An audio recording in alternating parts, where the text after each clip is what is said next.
It's all yours. Well, thank you. I always like to come forth. We're fifth. Well, I'll tell you what. How about being forced? I was telling some folks earlier, 40 years ago about now, we were, a number of friends of mine were up here running an all-star cross-country race. That was the 7 best distance runners from the southern part of the state against the 7 best from the northern part. I was with the southern part, and we actually won that. And it was a halftime of the all-star high school football game. Those who haven't lived up here for at least 40 years won't know what I'm talking about. And the night before was the all-star basketball between the north and the south. So a lot of things going on up here. There were only 3 restaurants in town back then, and that was an issue for me. You know, skinny little guys that are running cross country. We look forward to eating. That's one thing for sure. But we had the great distinction. That was 1970, and that was the year that over at Westwood, which my wife Sherry graduated from, was a guy named Danny White. And so Danny was playing football, and I think he played basketball both that day. So he was quite an athlete then, and you know, he's aging like I am. But I'm here with my wife, who's president of Mesa Republican Women. Sherry is the mother of 4 sons, ours. We've been married 37 years. Sherry and I met at the Dairy Queen on Main Street in Mesa. If you've ever seen the one, it's by the LDS temple down there. That's where we met on Good Friday, 1972. She was a high school senior. I was a college sophomore running track and cross country. And we've been married 37 years. We have 4 sons. They're all Eagle Scouts. They're all married. We have 9 grandkids, and they're great sons. They take care of us. They're smart, and they help us whenever we need help. They campaign with us when we need help campaigning. And so we're, if you've been around a little bit, you see my youngest son, Kyle, and his wife, Brittany, this summer have really taken the time and been with us.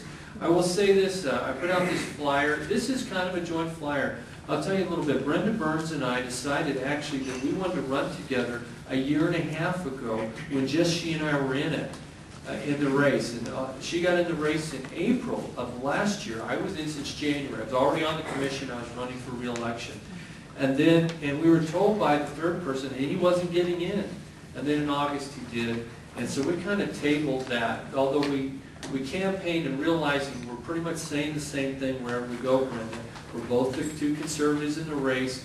We're both, you know, we're at the legislature, pro-Second Amendment, and on social issues. We're pro-life on the abortion issues, and we knew we were different from the other one on that. And he had served on the commission for 5 months, and then I was elected and took over. He was appointed by Janet Napolitano, and there was a reason Janet Napolitano appointed him. It's just like you look at any of her other appointees that were Republicans, and they were just not the conservative side of the agenda, because she would not have appointed Brenda or I. So Brenda and I decided, look, we need to combine our forces money-wise. And so we did that with this mailer because we could reach twice as many people. And so it's kind of slick if you look at it, because you open it and it's separated. We do run our own sides on it. And so I don't have room for all those endorsements, but every one of those groups have endorsed me too, because I decided to put this letter I wrote to the mayor of LA, which, by the way, he responded to last week. Okay, I'm going to tell you what he said. I didn't bring it, but you'll get the gist. It starts, "Dear Mr. Pierce, thank you for contacting my office."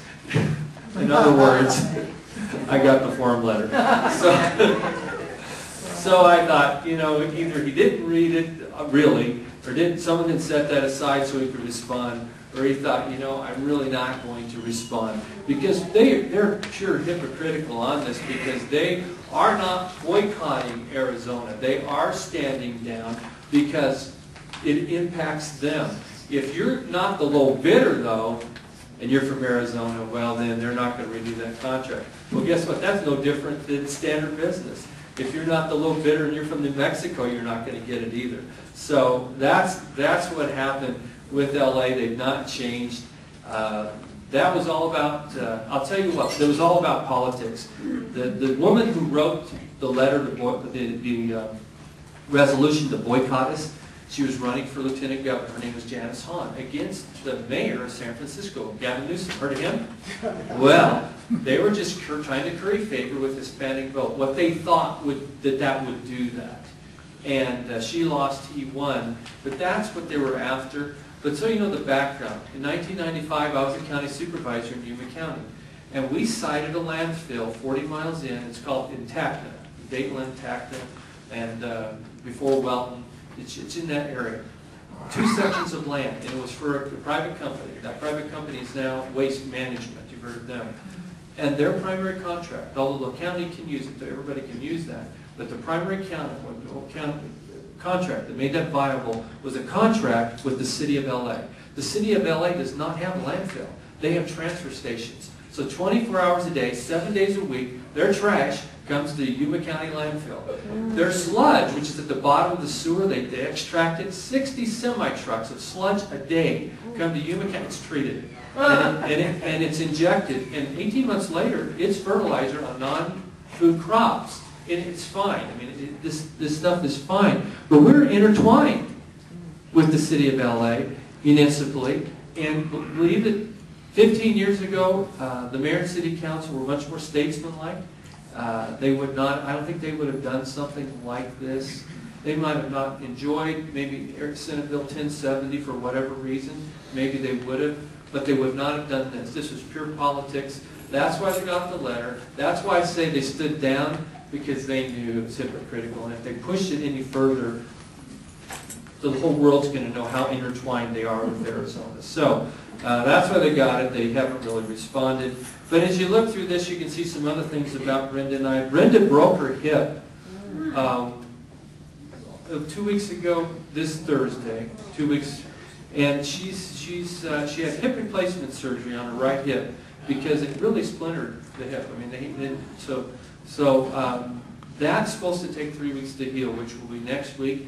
And Sherry and I took dinner over to her and Bob last night, and she's moving pretty well in this walker, really well, and sat down at the table and ate, and so she has to rest a lot, and that's the best thing. Anybody had hip replacement surgery in here? So the main thing is do what the doctors say so that you don't compound this and make it worse, and so she's doing that, and she's going to be fine.